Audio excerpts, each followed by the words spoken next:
யோவான் 3:36 நிகழ்காலத்தில், மத்தேயு 19:29 எதிர்காலத்தில். இன்னொரு நிகழ்கால ஆசீர்வாதம் சொல்ல விரும்புகிறேன். யோவான் 6:47 அதைத்தான் திரும்ப திரும்ப சொல்லுகிறது. யோவான் 6:47 யோவான் 6:54 அதுல சொல்லப்பட்டிருக்கிறது திருவிருந்தை குறித்து. என் மாமிசத்தை புசித்து என் ரத்தத்தை பானம் பண்ணுகிறவனுக்கு நித்திய ஜீவன் உண்டு. நிகழ்காலத்தில். அடுத்து ஒரு வார்த்தை சொல்லப்பட்டிருக்கிறது, அவனை கடைசி நாளிலே நான் எழுப்புவேன். இங்க 2 ஆசீர்வாதங்கள். ஒன்று நிகழ்காலத்துல ஆரோக்கியமான, சுகமான, வளமான ஒரு வாழ்க்கை. இதை இப்படி சொன்ன உங்களுக்கு புரியும்.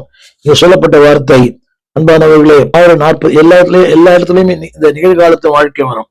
6:54 அதாவது கடைசி நாளில் நான் அவனை எழுப்புவேன்.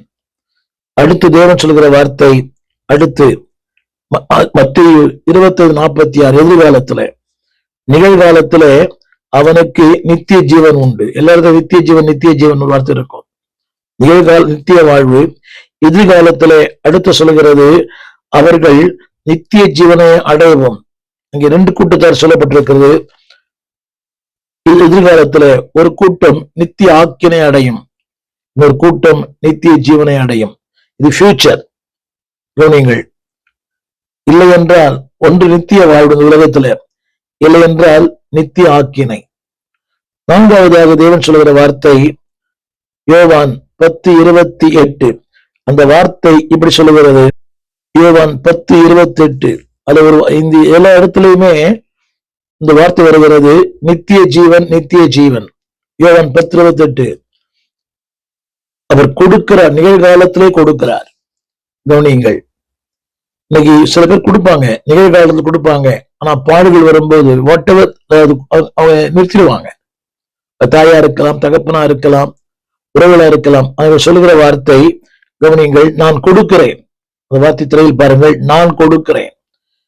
யோவான் 10:28 வாழ்வை கொடுக்கிறேன், செழிப்பை கொடுக்கிறேன், வசதியை கொடுக்கிறேன், மேன்மை கொடுக்கிறேன், ஐஸ்வர்யத்தை கொடுக்கிறேன், ஆரோக்கியத்தை கொடுக்கிறேன், உயர்வை கொடுக்கிறேன், எல்லாவற்றையும் கொடுக்கிறேன். அடுத்த வார்த்தை, தேவன் கொடுக்கிற ஒன்று ஒரு நாளும் கெட்டு போவதில்லை.